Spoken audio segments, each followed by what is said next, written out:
The dawn of May 20th, 1941, broke not with the gentle Mediterranean sun over Crete, but with a sinister, droning shadow.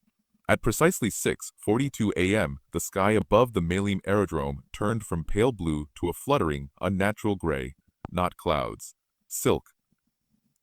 Thousands of parachutes, spilling from the bellies of lumbering Junkers Ju-52 transport planes, bloomed like deadly mushrooms. To Sergeant Alfred Clive Hume, standing in the dusty compound of the Platanius Field Punishment Center, it looked less like an invasion and more like a biblical plague.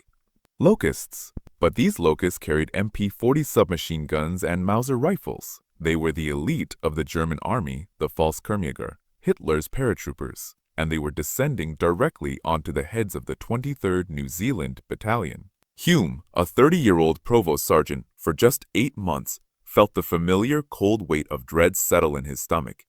0 combat kills, that's what his record showed. A paperwork sergeant, a disciplinarian. His war, until the second, had been one of rules, regulations, and managing men who had broken them. The 23 souls under his temporary charge in this wired-off compound were the battalion's problem children, caught brawling, drunk on watch, pilfering rations. To the commanding officers, they were bad men, a nuisance. To Hume, watching them now as they stared wide-eyed at the descending storm, they were something else entirely. They were soldiers, flawed, angry, reckless, but soldiers. And in the roaring chaos that was about to engulf the island, a man's past sins mattered less than whether he could hold a line and pull a trigger.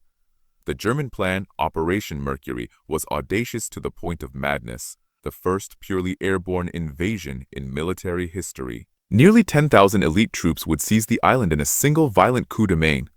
This first wave, over 3,000 men, was aiming to crush the vital airfield at Malim, the Allied linchpin. The punishment center was on the bloody doorstep. Hume didn't wait for orders. Orders were somewhere in the screaming, bullet-stitched sky. He sprinted to the small padlocked armory, a low stone shed. With a single furious blow from a rock, he shattered the lock. No paperwork, no authorization. He emerged, arms laden with 303 Lee Enfield rifles, bandoliers of ammunition clattering around his neck. He began thrusting them into the hands of the prisoners. No speech, no plea to king and country. He simply met each man's eyes. A tall, raw-boned private named Donovan, in for striking an officer, took his rifle, worked the bolt with a smooth, practiced clack, and nodded.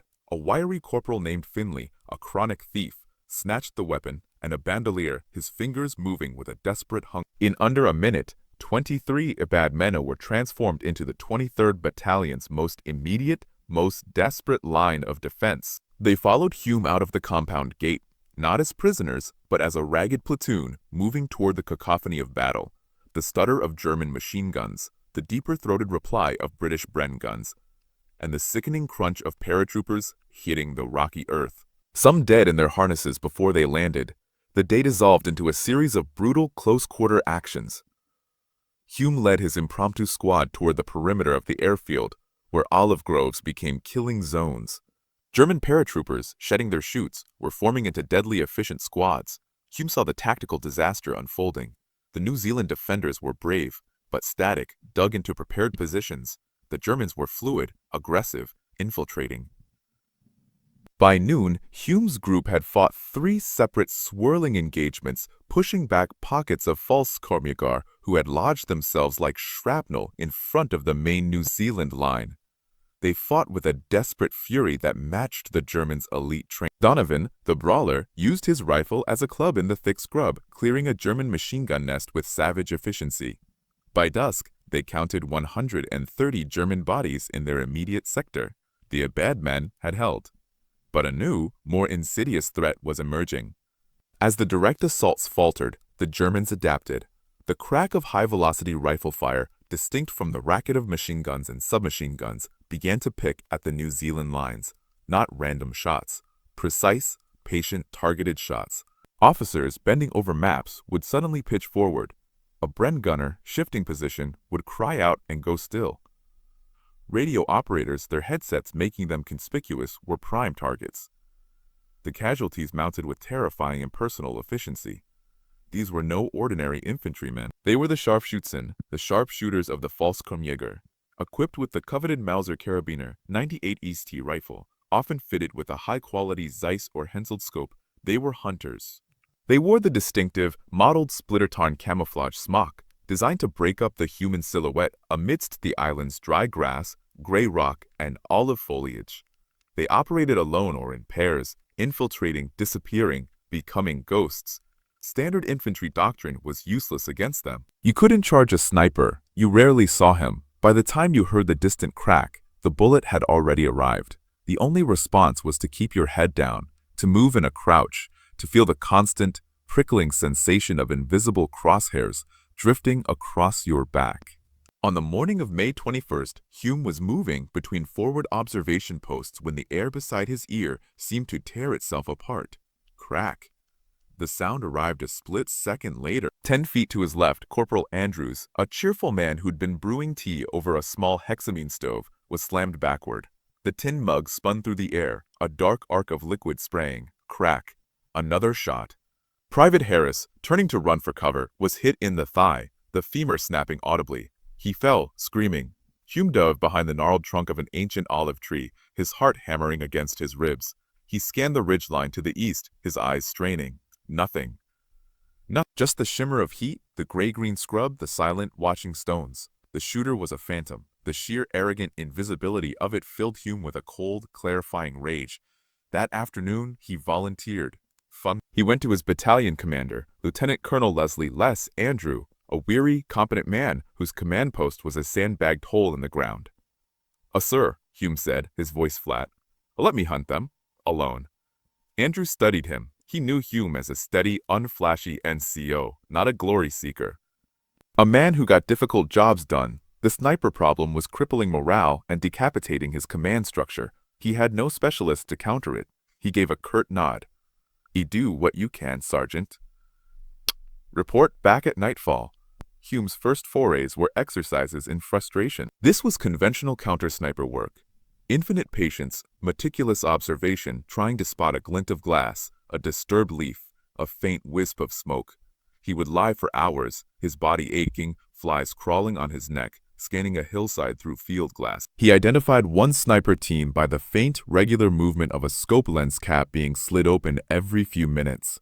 He waited, positioned himself, and took the shot from 300 yards. A clean kill. It felt like a victory. But it had taken 5 hours.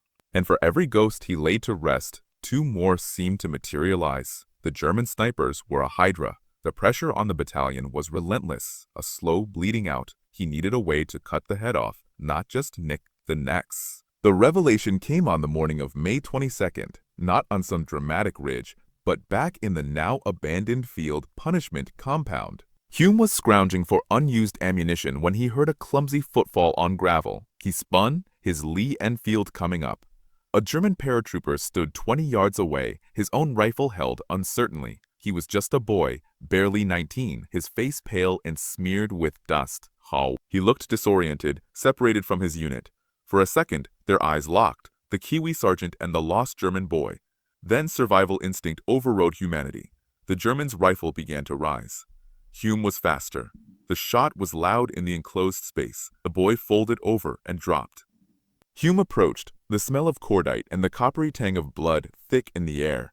The paratrooper lay on his back, sightless eyes staring at the Cretan sky. He wore the full kit of a false Kormyagor sniper, the coveted splitter-tarn smock, a marvel of disruptive pattern. The Carabiner 98T with a 4X Zeiss scope, the blued steel gleaming dully. Hume stared. His mind, exhausted from days of combat and sleepless nights, began to work, not as a soldier following doctrine, but as a problem solver facing an impossible equation. He thought of the invisible shooters on the ridges. He thought of the New Zealand boys dying, not in the fury of an assault, but picked off with cold, surgical precision. He thought of the supreme confidence of those German hunters, moving through contested land because at a distance they were indistinguishable from any other paratrooper. And then he looked at the smock. He looked at the rifle. The solution, brutal in its simplicity, presented itself. To hunt a ghost, you must become a ghost. To kill a man who believes he is invisible, you must walk right up to him wearing his own cloak of invisibility. He knelt. His hands were steady as he stripped the camouflage smock from the dead boy's body. It was still warm from the sun, damp with sweat on the inside, sticky with blood on the left side. He pulled it over his own New Zealand khaki uniform. It fit loosely. He took the German rifle, checked the bolt, smooth, a beautiful, deadly piece of machinery.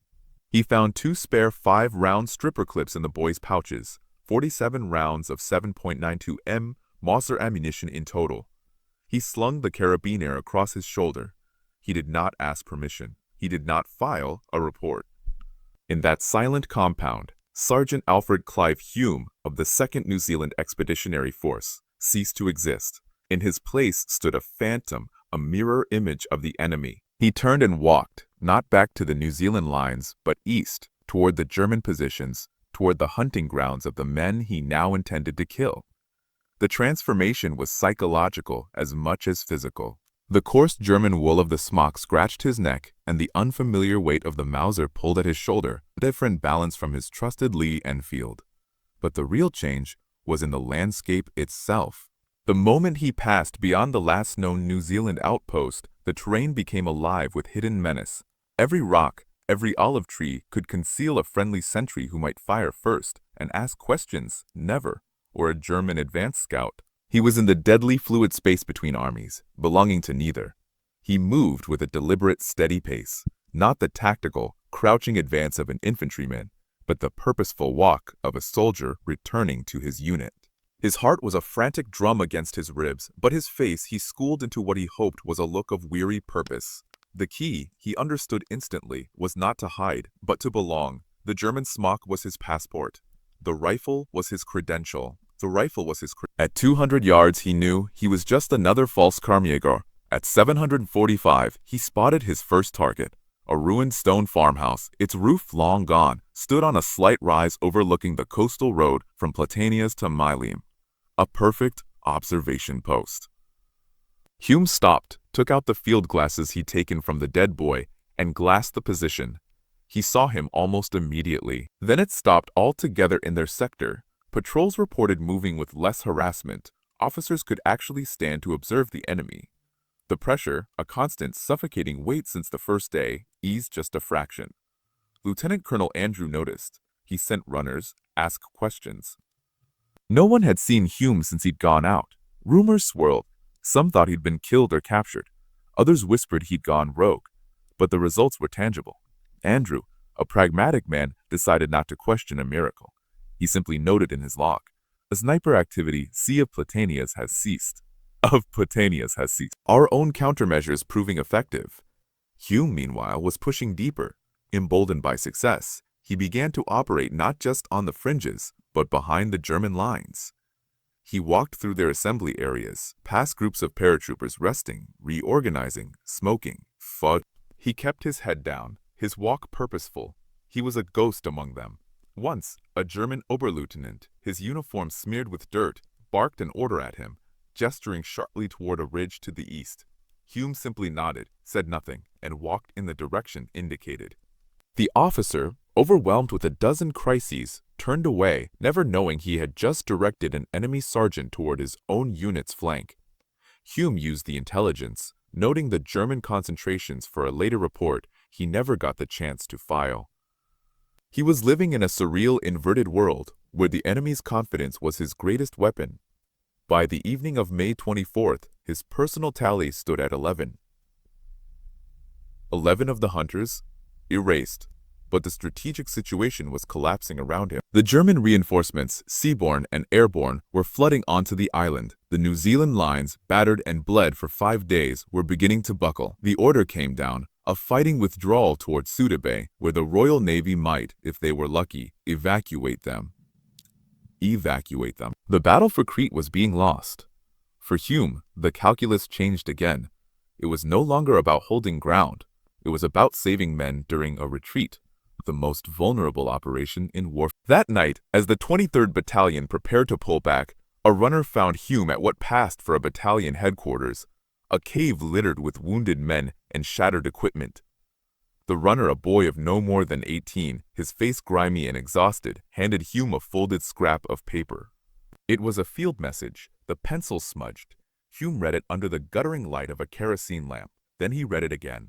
The words did not change. His younger brother, Corporal Harold Charles Hume, serving with the 19th Battalion to the east, had been killed in action that afternoon during a rearguard action near Galatas. Harold, not a soldier in his mind, but a kid brother. Freckled, always laughing, gone. Hume folded the paper carefully and placed it in the breast pocket of his German smock over his heart. He felt a strange, cold stillness settle over him. The fear, the buzzing anxiety, the moral ambiguity, it all drained away, replaced by something pure, crystalline, and lethal. This was no longer about tactics or saving anonymous comrades. This was personal. The German snipers were no longer just an enemy. They were the embodiment of the force that had taken his brother. The retreat could wait. The Germans pressing behind the withdrawing New Zealanders were about to meet a different kind of hunter. One fueled not by duty, but by a grief so profound it had become a kind of focused rage. At 500 on May 27th, under a sky-threatening dawn, Hume took up position on a hillside overlooking the winding, dusty road to Suda Bay. Below, like a wounded serpent, the 23rd Battalion moved in a disciplined but desperate fighting withdrawal. Behind them, the German pursuit was aggressive, harrying, designed to turn an orderly retreat into a rout. And with them came the snipers, the sharpshooters, moving ahead to set up ambushes on the high ground, to pick off the leaders, to spread panic. Hume had not slept. He had spent the night as a phantom, moving through the German advance units, learning their routes, identifying the hunters. Now he would hunt the hunters. The first target appeared at 520, a confident figure moving up a rocky outcrop 300 yards south of the road. Hume, from his concealed perch, tracked him through the Zeiss scope. He waited, his breath steady, until the sniper settled, laid his rifle on a rock, and began to scan for targets. Hume's crosshairs found the center of the man's camouflaged back. He exhaled. The rifle cracked. The German slumped forward, then tumbled down the rocks in a loose-limbed cascade. Hume was already moving. Never fire twice from the same position. He became a specter of death on the ridges, a one-man counterattack against the pursuit. At 615, from a different angle, he killed a second sniper setting up near a dry stream bed. At 730, a third from an astonishing 800 yards, the bullet taking a full second to reach its target. By 900, his count had risen by 5. The effect on the withdrawing column was immediate and palpable. The deadly, picking fire from the flanks diminished. The rear guard could move without the constant ducking and weaving. Officers could be seen directing traffic. No one in the column knew why. They only knew the pressure had lifted just a little. For them, it was a small mercy. For Hume, it was a ledger, and he was settling accounts. The sun climbed higher, baking the rocky hillsides, and the German pursuit intensified. They could smell victory. Their tactics became bolder, their sniper teams more aggressive, seeking to decapitate the retreating command structure entirely. At 1040, from his new vantage point further along the ridge, Hume glassed a scene that sent a jolt of cold alarm through him. On a hillside that perfectly dominated a narrow valley, the battalion's next unavoidable choke point, a group of 5 German snipers was methodically establishing positions. They weren't just setting up individually, they were coordinating, spacing themselves to create a perfect overlapping kill zone. From that height, with that field of fire, they would slaughter the 23rd Battalion as it funneled through the valley below. It would be a turkey shoot. The withdrawal would turn into a massacre. Standard counter-sniper doctrine screamed at him to retreat, report. Let artillery or a company-strength assault deal with it. But there was no artillery left that could respond in time, and no company to spare. The battalion was fighting for its life on the road. If those 5 men weren't eliminated before the lead elements entered the valley, hundreds would die. Hume made his decision. He would not snipe them from a distance. 5 men, alert, covering different angles, made that too risky. He would use his primary weapon one more time, the deception. He checked the Mauser's magazine. Full, he slung it across his back, the scope a hard lump against his spine. He stood up from behind his cover, brushed dust from the German smock, and began to walk. Openly, deliberately. Down the slope across the open ground, directly toward the 5 snipers. The distance was 400 yards. He was a single figure approaching a prepared armed team. It was, by any measure of warfare, suicide. The Germans saw him long before he was in rifle range. One of them, a man positioning a sandbag, paused and waved a casual hand. Another shouted something, the words torn away by the wind, but the tone was clearly questioning, not alarmed. Hume raised his own hand in a vague, acknowledging gesture and kept walking. He was one of them, a lost paratrooper, a straggler from another unit, a messenger perhaps. The narrative wrote itself in their minds because they could not conceive of the alternative. He closed the distance, his boots crunching on the loose scree. 200 yards. 100. He could see their faces now, turned toward him with mild curiosity. 70 yards. One of the Germans, a lanky fellow with a lean, predatory face, stood up and began walking toward him, a friendly smile on his lips. He was saying something, probably asking for news or cigarettes or his unit. Hume kept walking, his own face a mask of blank fatigue.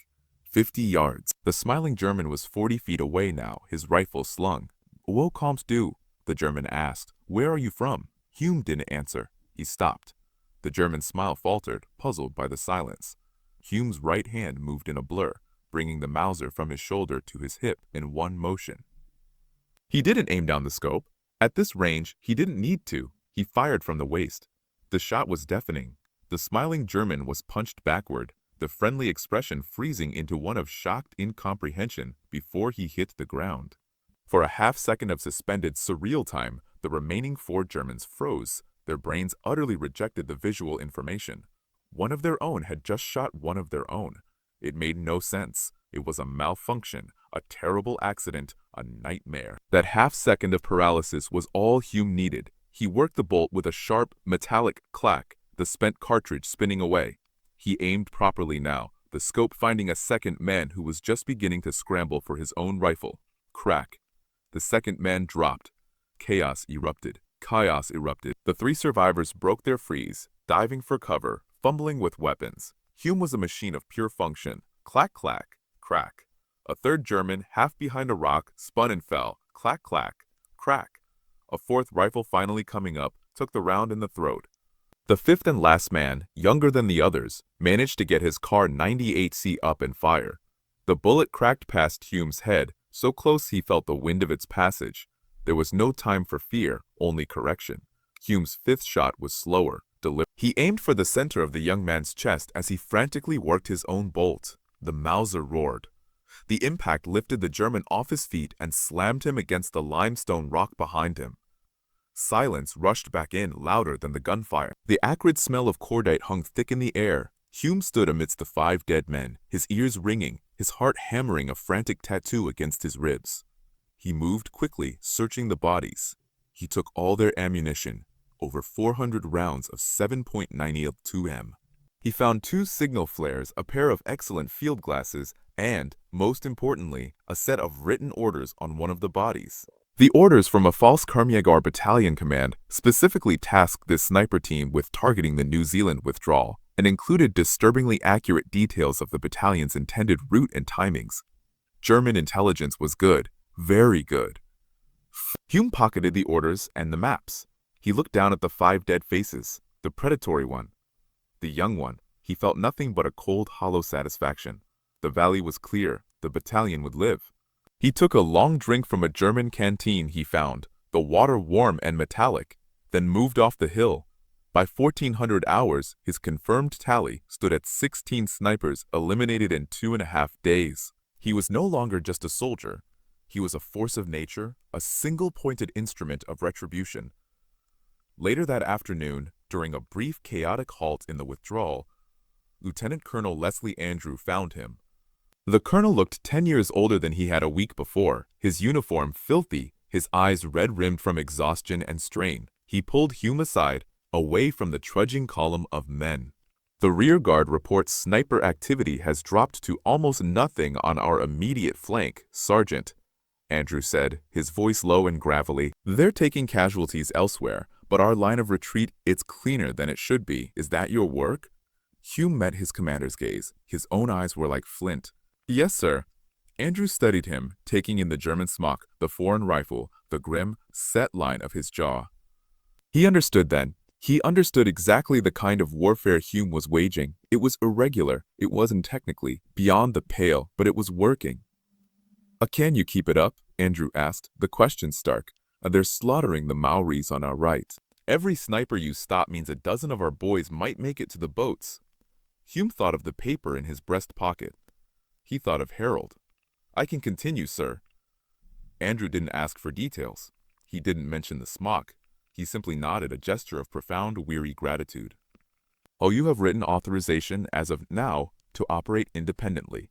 Take what you need, ammunition, food, water. Report only to me. Do what you have to do, Sergeant. It was all the blessing Hume needed.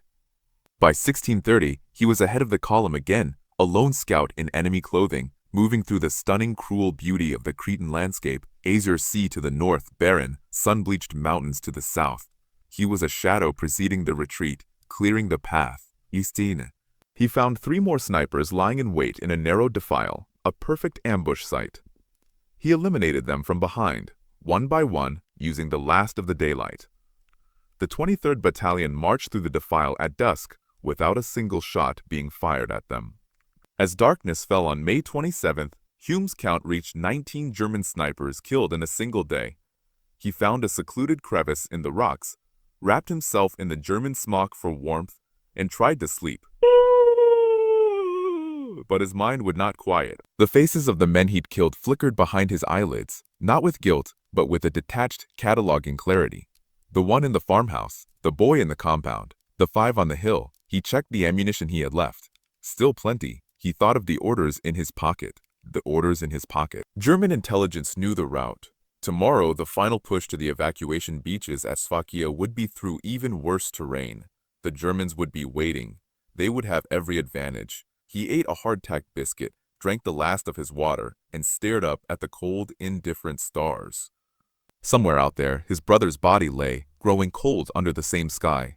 The hollow feeling inside him wasn't grief anymore. It was a void that demanded filling. And the only thing that could fill it, temporarily, was the crack of his rifle and the settling of another account. The war, for everyone else, might have been about Crete, about strategy, about the Mediterranean. For Alfred Hume, as of May 27, 1941, the war had contracted to a very simple personal equation: find them and kill them, before they could kill any more of his brothers. Dawn on May 28th was a bleary gray affair, the sky bruised with clouds that promised no rain, only a stifling heat. The 23rd Battalion, or what was left of it, stirred from its ragged bivouacs, a collection of exhausted, hollow-eyed men. The order was whispered down the line: move out. The final desperate trek to Sfakia and the hope of rescue by the Royal Navy began. The route was a goat trail through the brutal White Mountains, all exposed switchbacks and sheer drops. It was a sniper's paradise. Hume moved before first light, a ghost flitting ahead of the main body. His left arm ached from carrying the Mauser, his shoulder raw from the sling. The German smock was now more his skin than the New Zealand uniform beneath it. He scouted the high ground that dominated the winding path, his eyes scanning for the telltale signs. A pile of rocks, too neatly arranged, a patch of scrub that didn't match the wind pattern, the absence of bird sounds in a particular gully. At 515, he reached the military crest of a ridge overlooking a long, naked stretch of the trail. His heart sank. There, in the pre-dawn gloom, was a German heavy mortar team. 4 men, moving with efficient haste, were setting up a granite Werfer 34. The squat, deadly tube was already positioned, aimed directly down at the exact point where the New Zealand column would have to emerge from a narrow pass. The mathematics were brutal. With 60 mortar rounds stacked neatly in wooden crates beside them, this team could obliterate the head of the battalion in minutes, clogging the pass with dead and wounded, trapping the entire force. Hume was 800 yards away, an impossible shot for a rifle, even with a scope. He could turn back, race down the slope, find Colonel Andrew, and report. But by the time a patrol could be scrambled to assault the ridge, the mortar would already be raining death. Men would die while he ran for help. He made his decision. He would have to get closer. Much closer. Much closer. The terrain offered little cover, this low, spiky shrubs and jagged rock formations. He used every contour of the land, every shallow depression, moving in a low, painful crawl for the first 500 yards. But the final approach was a smooth, rocky slope, completely exposed. Completely exposed. There was no way to sneak up. He paused, his breath coming in short gasps. The mortar crew was busy, one man adjusting the bipod, another preparing a stack of rounds. They were professionals, focused on their task. He stood up. He adjusted the German smock, brushed dust from the sleeves, and slung the Mauser over his shoulder in the casual manner of an infantryman, not a sniper. Then he began to walk, directly toward them. It was the longest 300 yards of his life. Every nerve screamed at him to run, to dive for cover. He forced his legs into a steady, unhurried pace. A walking soldier attracts less attention than a running one. The Germans saw him. One of them, a man with a sergeant's insignia, straightened up and waved a hand, shouting something that was lost in the wind. Hume waved back, a vague gesture, and kept walking. Another German said something, and there was a short laugh. They saw a comrade, perhaps lost, perhaps sent with new orders. They returned to their work. 50 yards. Hume could hear the clink of metal on metal, the low mutter of their conversation. 30 yards. One of them, a young loader, glanced at him and smiled briefly before turning to pick up a mortar round. 15 yards. Hume stopped. They were all within a few feet of each other. The sergeant looked up, a faint frown of impatience on his face. "Was ist?" he asked. "What is it?" Hume didn't speak. He brought the Mauser down from his shoulder in a smooth arc. He didn't aim. He pointed. The muzzle was 10 feet from the sergeant's chest. He fired. The boom was colossal in the morning stillness. The sergeant was flung backward into the mortar, knocking it askew. The other 3 Germans froze, their minds refusing to process the betrayal. Clack, clack, crack. The loader dropped, the mortar round tumbling from his hands. Clack, clack. Hume pivoted. The third man was fumbling for the pistol at his belt. Crack. He spun and fell. The fourth, a boy with wide, terrified eyes, simply turned to run. Hume worked the bolt, took a half-second to aim, and fired. The boy stumbled and fell face first onto the rocky ground. Silence, broken only by the moaning of the wind. Hume stood amidst the carnage, smoke curling from the muzzle of his rifle. He felt numb. He walked to the mortar, grabbed the firing pin mechanism, and hurled it down the mountainside into a deep ravine. He then began kicking the crates of mortar rounds, sending them tumbling after it, the wooden boxes splintering on the rocks below. He destroyed their ammunition, rendering the weapon inert. The immediate threat was gone, but the ridge was not clear. From this new vantage, he glassed the surrounding terrain. He spotted them almost immediately. 3 distinct German sniper teams, moving into position along the western approach to the village of Stilthus. They were setting up a coordinated, triangular kill zone. Laud. The battalion would be hit from 3 sides as it entered the village outskirts. Exhaustion threatened to overwhelm him, but a cold, relentless engine inside him kept turning over. He moved along the ridge toward the first sniper, using the cover of the rocks he'd just captured. This German was a true artist, nestled so perfectly into a crack in the limestone that he was nearly invisible until Hume was 70 yards away. The man was utterly focused on the valley below, his scope scanning the empty road. Hume approached from behind and slightly above. He didn't walk openly this time. The angle was wrong. He stalked, using the noise of the wind to cover his footsteps. At 30 yards, he raised the rifle. A single shot. The sniper jerked and lay still. The second target was 200 yards further along. This one had a spotter. Hume considered his approach.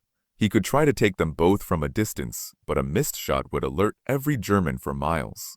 He opted for the gambit again. He stood, straightened his smock, and began walking along the ridge line as if conducting a liaison between positions. The sniper and spotter saw him. The spotter nudged the sniper and pointed. They watched him, curious but not alarmed. Hume closed to 80 yards. The spotter called out a greeting. Hume raised a hand in acknowledgement and kept walking, angling slightly away from them, as if his destination was a point beyond. He saw the moment their attention wavered, returning to their observation. He dropped to one knee, swung the Mauser up, and fired. The sniper's head snapped forward. The spotter, stunned, gaped at his dead partner for a fatal second before Hume's second shot took him in the side. 2 down, 1 to go. The third sniper was the most dangerous of all. Positioned on a rocky pinnacle with a commanding 360-degree view, he was alert. When Hume was still 80 yards out, the German turned and looked directly at him. Their eyes met across the rocky divide. Time seemed to stretch. Hume kept walking, but he saw the exact moment the German's brain began to raise an alarm. The man's eyes, sharp and intelligent, darted from the familiar smock to Hume's face, a face not weathered and hardened in the same way as a German paratrooper's, a face set with an expression of grim purpose that didn't fit a casual approach. The German's eyes dropped to Hume's boots, standard British issue, visible beneath the smock's hem. It was a tiny detail, but it was enough. The German's expression shifted from curiosity to dawning horror. He moved, a blur of practiced efficiency, swinging his own rifle around. Hume fired first. His shot, taken from an unstable walking position, was rushed. It missed. The round sparked off the rock an inch from the German's head. The German didn't flinch. His rifle came up, steady and fast. Crack. Hume felt a white-hot sledgehammer blow high in his left shoulder. The impact spun him completely around. He stumbled, his left arm going instantly, uselessly numb. He dropped to one knee behind a small boulder, gritting his teeth against a wave of nausea and dizzying pain. Blood was already soaking through the wool of the smock, warm and slick. He could hear the German moving, changing position. The man knew he'd scored a hit. He would be coming to finish the job. Hume fumbled with his right hand, tore a strip of cloth from the dead spotter's uniform he'd passed, and tried to bind his shoulder. It was a clumsy one-handed job, but it slowed the pulsing flow of blood. He picked up the Mauser with his right hand. His left arm hung limp, screaming with pain at the slightest movement. He peered around the boulder. The German was gone from the pinnacle. He was stalking now, too. This was a different game. No more deception. This was a duel between two wounded hunters in a stone labyrinth. Hume shifted position, every movement sending jagged bolts of agony through his torso. He spotted a flicker of movement 70 yards to his left. The German was working his way around, using the cover of the rocks to flank him. Hume raised the rifle, braced it against the rock with his one good hand. The scope wavered wildly, his vision was blurring at the edges, tunneling. He squeezed the trigger. The shot went wide, ricocheting with a whine. The German's response was immediate. A second bullet tore into Hume's shoulder in almost the same spot, shattering bone this time. A guttural cry was ripped from his throat. He fell backward, the Mauser clattering from his grip and skittering down the slope. He lay on his back, staring at the hard blue sky, the pain so vast it was almost peaceful. He could hear the German's boots crunching on the gravel, cautious, deliberate. Coming closer, 30 feet away, the footsteps stopped. The German was being careful, checking angles, so that a wounded man could still fight. Hume's right hand scrabbled beside him, finding a rock the size of a grenade. His vision swam with black spots. He could hear the German's controlled breathing now, just on the other side of the boulder. The footsteps began again, circling to his left. Hume, with the last of his strength, hurled the rock hard to his right. It clattered loudly against the stones 30 feet away. As he'd hoped, the German spun toward the sound and fired 2 quick shots. In that moment of distraction, Hume rolled left, his body shrieking in protest, grabbed another, smaller stone, and using the last of his adrenaline, lunged up and out from behind his cover. The German was 10 feet away, his rifle coming back around. He was young, his face a mask of focused intent. Hume didn't throw the rock. He charged, driving his full weight into the man's legs. They went down in a tangle of limbs and equipment. The German, stronger and unhurt in his limbs, tried to bring his rifle to bear. Hume grabbed the Thohat barrel with his right hand, wrenching it sideways. The German snarled, let go of the rifle, and pulled a gravity knife from his boot. The blade snicked open. Hume headbutted him, once, twice, feeling the cartilage of the man's nose give way with a sickening crunch. He kept driving forward, his wounded shoulder grinding in its socket until the German's head connected with a rock with a dull, final thud. The man went limp. Hume lay on top of the unconscious German, gasping, the world spinning. His left side was a sheet of fire. The bleeding had saturated the entire left side of the smock. He knew he was fading, fast. He needed to get off this ridge. He crawled off the German, retrieved his Mauser with a Herculean effort, and using the rifle as a crutch, began to drag himself downhill, following the path he knew the battalion must take. The sun was higher now, beating down mercilessly. Each movement was a study in agony. He lost track of time, of distance. The world narrowed to the next rock, the next foot of descent. At 940, a New Zealand patrol, part of the rear guard screening the battalion's retreat, found him. He was collapsed in the dust of the road 2 miles from Stellos, barely conscious. He shared a ward with men missing limbs, men with haunted eyes, men who screamed in their sleep. He said little, spending hours on deck staring at the endless empty blue of the Indian Ocean, then the Pacific. He thought of the men of the 23rd Battalion who had made it off the beach because German snipers weren't there to kill them. He thought of the 5 on the hill. He thought, endlessly, of Harold's freckled face, frozen in time at age 24. The void inside him remained, the medal recommendation a meaningless piece of paper in his kit bag. The Orange docked in Auckland on a crisp, clear winter morning, July 10, 1941. The gangway was lined with officials and a small crowd. His wife, Rona, was there. She hadn't been told the extent of his wounds. When she saw him, gaunt, 40 pounds lighter, his left arm strapped tightly to his chest in a sling, his face older than his years. Her hand flew to her mouth, and she began to cry silently. He walked to her stiffly, and she buried her face in his good shoulder. He held her, but he felt distant, as if watching the reunion of 2 other people. What followed was a blur of rehabilitation in Rotorua, of medical boards and sympathetic, pitying looks. The army bureaucracy moved to process him out as a medically unfit for further service. He didn't argue. On August 20th, a telegram arrived at the convalescent home. His Victoria Cross had been approved by King George VI. He was to report to Government House in Wellington for the formal investiture in October. He read the telegram, folded it, and placed it in the pocket of his civilian jacket. It felt like a verdict, not an honor. The public machinery of heroism began to turn. The New Zealand press seized upon the story. Ujiger VC single-handedly kills 33 snipers, screamed the headlines. They painted a picture of a modest farm boy turned super soldier, a David against the German Goliath. Reporters descended, wanting the heroic details. Hume gave them nothing. Lee saw an opportunity and took it, he would say, his voice flat. Everyone was afraid. When asked to describe his feelings, he would stare until the reporter grew uncomfortable. The legend grew in the vacuum of his silence, becoming taller and more sanitized with each retelling. The German smock, the intimate deceptions, the personal rage, these were quietly omitted from the official narrative. The war needed clean heroes. The investiture ceremony on November 7th was a pageant of pomp and painful irony.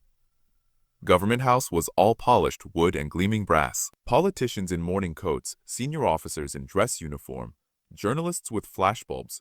The Governor-General, Sir Cyril Newall, a former Ralph Marshal, pinned the bronze cross with its crimson ribbon to the tunic of Hume's best uniform. Photographers captured his stoic, impassive face. Speeches were made about the finest traditions, a conspicuous bravery, and a gallantry beyond the call of duty. Hume stood at rigid attention, the words washing over him. He thought of the cold feel of the German wool, the smell of crushed thyme and cordite on the Cretan hillside, the sound of a body tumbling down rocks. This ceremony, in this warm, safe room, had no connection to that reality. Afterwards, a young, eager reporter cornered him. "Hi, how does it feel to be a hero, Sergeant Hume?" Hume looked at him, his eyes the color of a winter sea. "It doesn't feel like anything," he said, and walked away. His discharge came through in February 1942. He was a civilian at 31, a Victoria Cross recipient with a useless left arm and no idea what to do. His battalion was fighting in the desert at El Alamein. His friends were dying there while he was in New Zealand, being asked for his autograph. The guilt was a constant, low-grade fever. In May, the government recalled him for Home Defense Service, training recruits, administrative duties.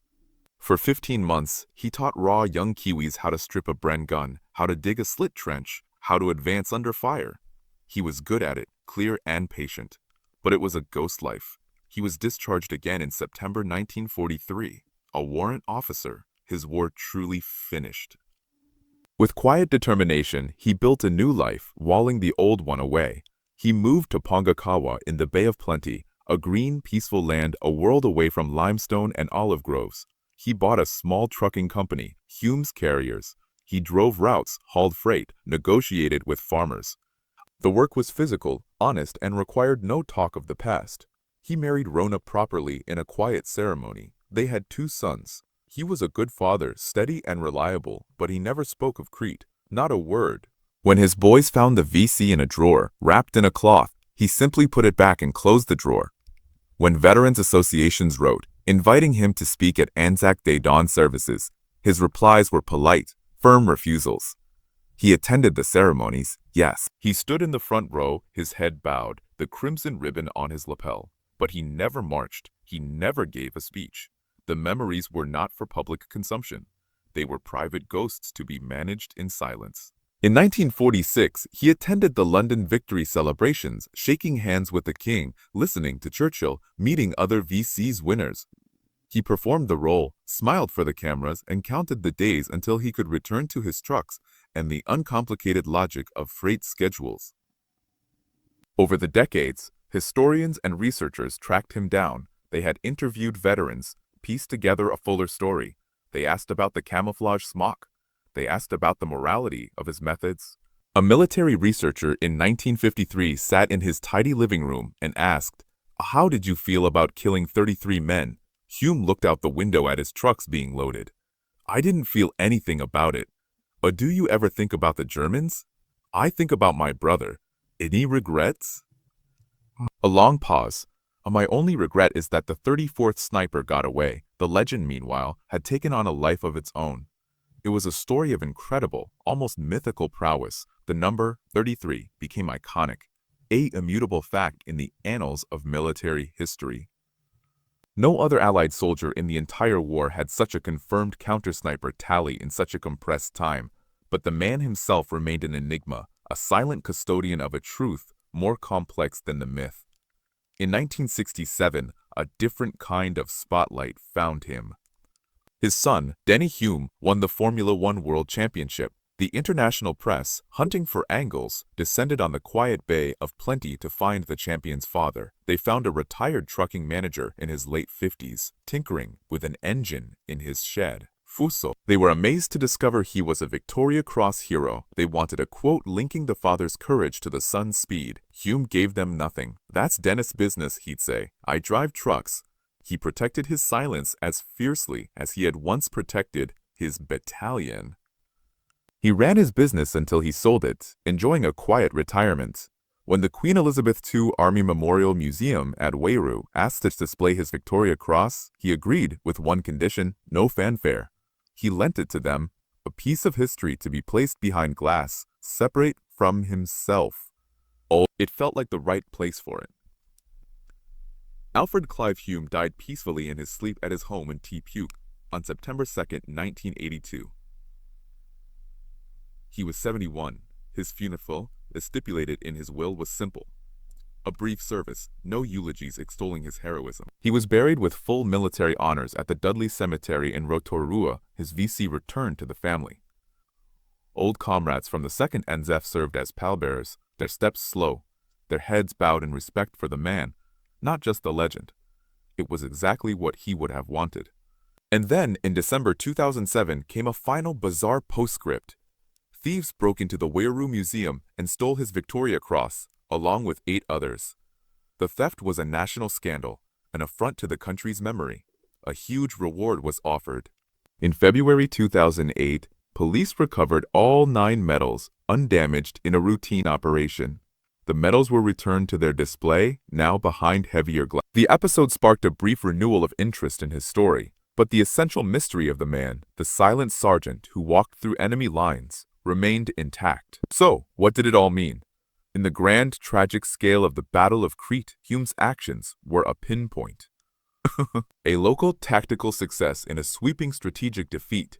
The Allies lost the island. 4,000 German dead against 15,000 Allied casualties and prisoners.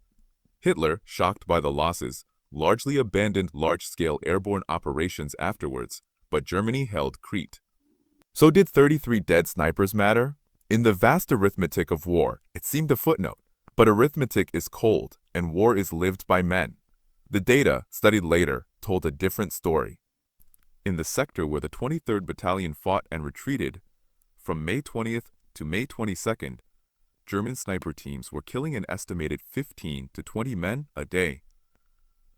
From May 23rd, the day Hume put on the smock, to the evacuation on the 30th, that number in his battalion sector dropped to 1 or 2. The correlation was absolute. By conservative estimate, his 8-day rampage saved a minimum of 100 New Zealand soldiers, more likely 200. Men who lived to fight in North Africa to return home to have families. Their grandchildren exist because a sergeant, grieving his brother, turned himself into a phantom. His method was a one-off, a perfect storm of circumstance, personality, and rage that could never be institutionalized.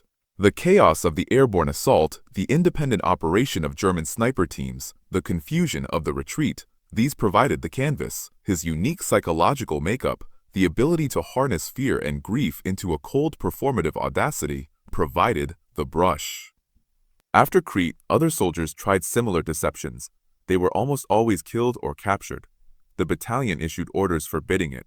Hume's success was a fluke of history, a unique intersection of man and moment. The official Victoria Cross citation is 163 words of dry, formal prose. It speaks of a great bravery and devotion to duty, of a stalking and shooting the enemy. It does not mention a camouflage smock.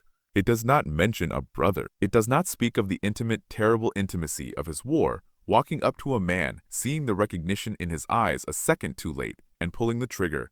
It is a record of effect, not of experience. Alfred Hume came home, closed the door on that experience, and threw away the key. He chose the silence of the civilian, the quiet dignity of work and family. Perhaps in that silence, he found a peace the medals and the speeches could never provide. He understood a fundamental truth that often escapes the tellers of war stories, that the greatest acts of courage are sometimes born not from patriotism or ideology, but from a simple, devastating love for a brother and a refusal to let that love be erased without answer. On a sunblasted island in 1941, his answer was 33-fold. And then he came home, and for 41 years, his answer was silence. The legacy of a soldier like Alfred Hume exists in two parallel worlds, the brittle, formal record of history and the living, breathing memory of those he saved. The record states facts, tallies numbers, analyzes tactics. It places him in the context of World War II snipers, a curious and extreme outlier. The Soviet legend Vasily Zaitsev tallied 242 kills over months in the urban hell of Stalingrad. The Finnish White Death, Simo Häyhä, scored over 500 in the frozen forests of the Winter War.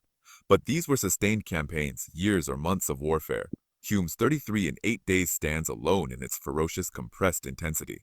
It was a sniper's blitzkrieg. Military historians, when they discuss it, do so with a tone of respectful bewilderment. The conditions for such a feat were never to be repeated. It was less a tactic than a temporary, terrifying state of being. But beyond the records, in the homes and hearts of a generation, his legacy was simpler. For the men of the 23rd Battalion, especially those in the rear guard during those 8 days in May, Hume was not a historical figure. He was a rumor, a whispered hope, and finally, a known secret. They didn't see him, but they felt his work. The sudden absence of a crack that meant a mate fell. The ability to move across a road without sprinting. The officer who remained standing to direct traffic. These were the gifts he gave them. In reunions, decades later, old men with trembling hands and clear eyes would speak of it in low tones. There was a bloke, they'd say. Hume, he, dealt with the snipers. Nods would follow. No elaboration was needed. They knew. They had felt the pressure lift. To them, the number 33 was not a statistic. It was the number of times death's hand, hovering over their shoulders, was slapped away. For the German Volksarmeegarde of the 1st Battalion, 1st Regiment, and other units on Crete, Hume's brief, violent career left a different mark, a mystery. After-action reports from the campaign note, with palpable frustration, unexplained high losses among sniper teams in Sector Malim, Suda during final week. One intelligence assessment speculated about elite Allied commando units operating with silenced weapons. Another blamed particularly effective Allied counter-sniper squads with superior optics.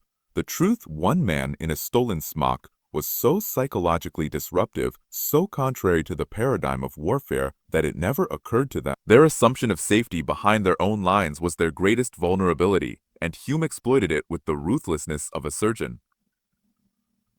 In their records, he is a ghost, an operational anomaly. a footnote of confusion in their otherwise meticulous documentation of a hard-won victory. Back in New Zealand, the public legacy was that of the archetypal humble hero. The press had shaped it, the modest digger who did an extraordinary thing and then shunned the spotlight. This narrative served the national self-image of quiet competence, of greatness without grandiosity. Hume, by his stubborn, near-total silence, became the perfect vessel for this idea. He was a statue upon which a nation could hang its ideals. But the real man was more complex, more wounded, more interesting than the bronze figure of myth. The real man had made a conscious, cold-blooded decision to step outside the laws of war, to become what he hunted, because the conventional tools had failed. The real man carried a grief that no metal could ever ameliorate. The public hero was inspiring. The private man was human, and in his humanity, flawed, damaged, and resolutely silent, there lies a different, deeper kind of courage. What of the methods? The ethical shadow of the German smock lingered long after the war. The Hague and Geneva Conventions were clear. Fighting in enemy uniform was perfidy, a war crime. It stripped a soldier of the protections of a lawful combatant. If captured, Hume could have been, and likely would have been, summarily executed. He knew this. Every time he pulled on that coarse wool, he accepted that fate. His commanders, from Colonel Andrew up the chain, knew it too. Their silence in the official citation was a protective conspiracy. The Allies, while condemning such tactics in principle, turned a blind eye to this singular, effective exception. The post-war consensus among historians and ethicists is a pragmatic, uncomfortable shrug. He used the ruse to target combatants, not to kill civilians or surrender. He saved lives. In the moral calculus of a losing battle, his actions have been judged, quietly, as justifiable. But the stain of irregularity remains, a faint asterisk next to his legend. It is the shadow that makes the story compelling, the flaw that makes the hero real. And what of the man himself, in the quiet decades after? Did he find peace? There is no diary, no confessional letter to tell us. We have only his actions, the devoted father, the hard worker, the man who lent his medal to a museum but never spoke of how he won it. This was not the silence of trauma alone, though trauma was surely there. It was the silence of a man who had completed his task. He had answered the call of his brother's death with every round in his Mauser. He had saved the men he could save, and then he was done. The war, for him, was a closed ledger. To reopen it with words would have been to cheapen the currency of those actions, to turn sacred, terrible memories into anecdotes for the curious. His silence was a fortress, and within it, he guarded the truth of his experience, not as a shame, but as a possession too valuable, too volatile for the outside world. His story raises enduring questions about the nature of courage. Is it braver to charge a machine gun nest in a fury of noise and action, or to walk alone, in a cold sweat, into the heart of the enemy's camp, your heart threatening to burst through your ribs, relying solely on a lie and your own nerve? Is the greater heroism in the explosive, shared sacrifice, or in the solitary, intimate killing? Hume's Victoria Cross was awarded for conspicuous gallantry. The word conspicuous is ironic. His greatest act was one of supreme inconspicuousness. He became invisible to the enemy. His bravery was not in being seen to be brave, but in being utterly unseen until it was too late.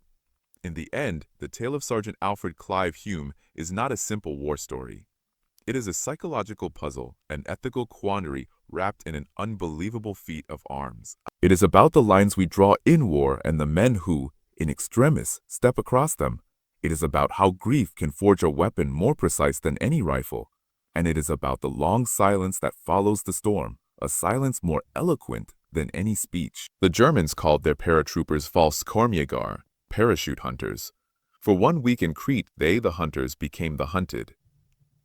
And their hunter was a quiet New Zealand sergeant who understood that to defeat a ghost, you must first become one. The island of Crete today is a place of stunning beauty and profound peace. The olive groves around Malium still stand, gnarled and ancient. Tourists sun themselves on the beaches of Sfakia. The ridges Hume crawled across are walked by hikers admiring the view of the Libyan Sea. The war is a distant echo, a few monuments, some well-tended cemeteries, but if you stand on that ridge overlooking the road to Stylos, in the absolute quiet of a Mediterranean afternoon, you might, if you listen closely, hear more than the wind. saw. You might hear the ghost of a footstep that didn't belong, the faint, withheld breath of a man walking a razor's edge between armies. You might sense the memory of a choice made not for glory, but for a brother and for the men beside him. It is a story written not in ink, but in absence, in the missing cracks of rifle fire that never came, in the lives that continued because a man dared to wear the enemy's skin. His Victoria Cross was stolen and recovered.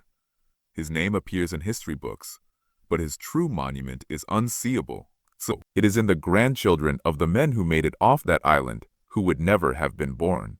It is in the very concept of the extreme, the solitary answer to an impossible situation. He proved that in the modern mechanized horror of World War II, the individual will, focused to a laser point, could still alter the fate of hundreds. He was an anomaly, a statistical freak, a one-man rebellion against the inevitability of defeat. And then he went home, drove his trucks, raised his boys, and said nothing. Because sometimes, the most powerful stories are the ones left untold, reverberating in the silence, and in the simple, enduring fact of lives saved. So when we remember him, let us remember not just the number, 33, but the cost. Let us remember the lost brother who fueled it. Let us remember the terrifying loneliness of his chosen path. And let us respect the profound silence with which he carried it for the rest of his days.